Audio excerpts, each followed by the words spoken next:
महाराष्ट्रातल्या प्रत्येक दुकानदाराने कधी ना कधी हा प्रसंग अनुभवलेला असेल। रात्री दुकान चालू असतं, लाईट लागलेले असतात, एखादा ग्राहक दूध प्यायला, औषधं घ्यायला किंवा साधी एखादी किराणी वस्तू घ्यायला येतो। तेवढ्यात पोलीस येतात आणि सरळ सांगतात दुकानं बंद करा, रात्री 10-11 नंतर दुकानं चालू ठेवता येत नाहीत। त्यांच्याकडे कुठलाही कागद नसतो, कुठलाही लेखी आदेश नसतो, फक्त एक तोंडी वाक्य आणि त्या वाक्याच्या भीतीपोटी दुकानं बंद केली जातात किंवा हप्ता दिला जातो। हा अनुभव महाराष्ट्रातल्या जवळजवळ प्रत्येक दुकानदाराला किमान एकदा तरी आलेलाच असेल। मग प्रश्न असा आहे की खरंच कायद्याने रात्री 10-11 नंतर दुकान बंद करायला लागतं का? पोलीस थेट असं दुकान बंद करायला सांगू शकतात का? कुठल्या कायद्यात असं लिहिलंय? दूध, किराणा, मेडिकल सारखी अत्यावश्यक दुकानंही रात्री बंदच ठेवावी लागतात का? हे प्रश्न तुम्हालाही पडले असतील, कारण हा विषय फक्त एका दुकानापुरता नाहीये। हा विषय संपूर्ण महाराष्ट्रातल्या हजारो दुकानदारांचा आहे। आणि याच प्रश्नाचे उत्तर शोधताना पुण्यातील गोखले नगरमध्ये घडलेली एक खरा किस्सा आहे का? रात्री साधारण 11:30 वाजताची वेळ होती। एक दूध दुकान नेहमीप्रमाणे सुरू होतं। दूध काही ऐशोआरामाची वस्तू नाही, तर एक गरजेची वस्तू आहे। तरी एका पोलिसाने येऊन ते दुकान बंद करायला सांगितलं। कुठलाही लेखी आदेश नव्हता, कुठलाही कायदा सांगितला गेला नाही आणि फक्त तोंडी सूचना देण्यात आली।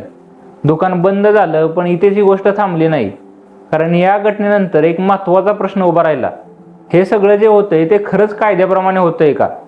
या प्रश्नाचं उत्तर शोधण्याचा मार्ग एका कायद्याच्या विद्यार्थ्याने निवडला। ILS लॉ कॉलेजचा विद्यार्थी आणि सामाजिक कार्यकर्ता प्रीतम खोमणे यांनी थेट पोलीस आयुक्त पुणे यांना लेखी अर्ज केला। त्यांनी कायद्याने प्रश्न विचारला, कोणत्या कायद्यानुसार दुकानं बंद केली जातात? कुठली अधिसूचना लागू आहे? पोलीस तोंडी आदेश देऊ शकतात का?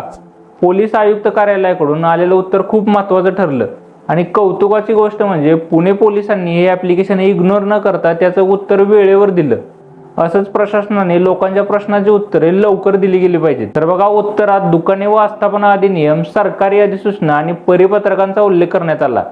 थोडक्यात सांगायचं तर उत्तरातून हे स्पष्ट झालं की दारूचं दुकान सोडलं तर इतर दुकानांवर अशी वेळेची बंदी घालण्याचा अधिकार पोलिसांना नाहीये। तर नक्की कायदा काय आहे ते आपण थोडं डिटेलमध्ये समजून घेऊया। बघा, पुण्यातील हडपसर भागात द न्यू शॉप नावाचं एक 24 तास चालणारं कन्व्हिनियन्स स्टोअर होतं। या दुकानात दारू नव्हती, कोणताही गैरप्रकार नव्हता। दुकान महाराष्ट्र दुकाने व आस्थापना अधिनियम 2017 अंतर्गत कायदेशीररित्या नोंदणीकृत होतं। तरी स्थानिक पोलिसांकडून वारंवार तोंडी सूचना दिल्या जात होत्या, 10-11 नंतर दुकानं बंद करा। कुठलाही लेखी आदेश नाही, कुठलीही नोटीस नाही। असं वारंवार झाल्यामुळे त्यांनी मुंबई उच्च न्यायालयात याचिका दाखल केली। त्यांनी न्यायालयाला सांगितलं की आम्ही कोणताही कायदा मोडलेला नाहीये, तरीही पोलीस आमच्यावर बेकायदेशीर दबाव टाकत आहेत। त्यांनी न्यायालयाला स्पष्ट विचारलं, आम्हाला 24 तास दुकान चालवण्याचा कायदेशीर अधिकार आहे की नाही? न्यायालयाने या प्रकरणाची गंभीर दखल घेतली। न्यायालयाने फक्त दुकानदाराचं म्हणणं ऐकलं नाही, तर राज्य सरकार आणि पोलीस विभागाकडूनही उत्तर मागवलं।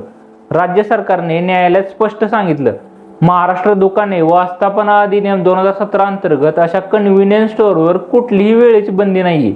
पोलीस विभागाने प्रतिज्ञापत्रात कबूल केलं की दुकानात खाद्यपदार्थ विकले जात असल्यामुळे गैरसमज झाला होता आणि त्यामुळे तोंडी सूचना देण्यात आल्या। पोलिसांना तोंडी आदेश देण्याचा अधिकार नाहीये। कायद्याने परवानगी असलेला व्यवसाय पोलीस हस्तक्षेपामुळे थांबवता येत नाही। या निकालानुसार सरकारने 1 ऑक्टोबर 2025 रोजी एक सविस्तर परिपत्रक काढलं। या परिपत्रकात स्पष्ट सांगण्यात आलं की दारू विकणाऱ्या आस्थापनांखेरीज इतर दुकानं 24 तास चालू राहू शकतात। पोलिसांनी किंवा स्थानिक प्रशासनाने बेकायदेशीरपणे दुकानं बंद करू नयेत। आता प्रश्न येतो, नेमकी कोणती दुकाने 24 तास चालू राहू शकतात?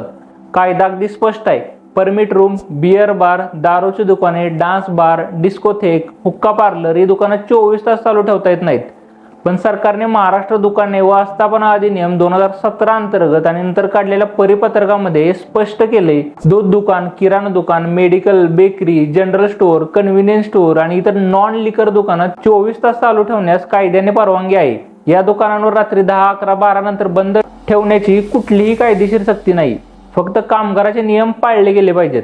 जसं की दुकान 24 तास चालू ठेवता येईल, पण एकाच माणसाकडून 24 तास काम करून घेता येणार नाही। कामगारांना साप्ताहिक सुट्टी दिली पाहिजे। कामाचे तास कायद्यात दिलेल्या मर्यादित असले पाहिजेत। ओव्हर टाइम असेल तरी नियमाप्रमाणे दिला गेला पाहिजे। महिलांच्या कामाच्या वेळेसंबंधीचे नियम पाळले गेले पाहिजेत। आता इथे लोकांच्या मनात दुसरा एक प्रश्न निर्माण होतो, ठीक आहे, दूध दुकान, किराणा दुकान, मेडिकल ही स्थायी दुकाने 24 तास चालू राहू शकतात, मग फेरीवाले, पान टपरी, चहाची टपरी, अंडा भुर्जीवाले किंवा खाऊ गल्ल्या यांचं काय? पुणे पोलीस आयुक्तांनी सर्व पोलीस ठाण्यांना दिलेल्या परिपत्रकात फेरीवाले, पानटपरी, चहाची टपरी, अंडा भुर्जीवाले किंवा खाऊ गल्ल्या यांसारख्या अस्थायी आस्थापनांची वेळ रात्री 11 वाजेपर्यंत मर्यादित राहील. कारण या आस्थापना रस्त्यावर सार्वजनिक ठिकाणी किंवा गर्दीच्या भागात असतात आणि त्याचा थेट संबंध सार्वजनिक सुव्यवस्थेशी येतो. आता सर्वात महत्त्वाचा मुद्दा समजून घेणं गरजेचं आहे. राज्य सरकारने लेखी अधिसूचना काढलेली आहे. माननीय उच्च न्यायालयाने स्पष्ट निकाल दिला आहे आणि पुणे शहराच्या पोलीस आयुक्तांनी सुद्धा सर्व पोलीस ठाण्यांना लेखी सूचना दिलेल्या आहेत. म्हणजे कायदा, न्यायालय आणि वरिष्ठ पोलीस अधिकारी सगळे एकाच गोष्टीवर ठाम आहेत. तरी सुद्धा प्रत्यक्षात पोलीस रात्री दुकानं का बंद करायला लावतात? तर बघा, समस्या ही कायद्याची नाही तर कायद्याच्या अंमलबजावणीची आहे. विशेष करून रात्री पेट्रोलिंगवर असलेले पोलीस किंवा स्थानिक पातळीवरचे कर्मचारी हे अनेक वेळा या लेखी आदेशांकडे दुर्लक्ष करतात. याचा अर्थ असा नाही की सर्व पोलीस नेहमीच चुकीच्याच हेतूने काम करत असतात, पण प्रामाणिक पोलिसांकडून अनेक वेळा हा झालेला गैरसमज असतो. पण तरीही कायद्याच्या दृष्टीने पाहिलं तर ही चूकच ठरते. कारण लेखी आदेश, न्यायालयाचा निकाल आणि वरिष्ठ अधिकाऱ्यांचं परिपत्रक हे सगळं स्थानिक पोलिसांवर बंधनकारक असतं आणि जर याचं पालन केलं नाही तर कायदेशीर कारवाई केली जाऊ शकते.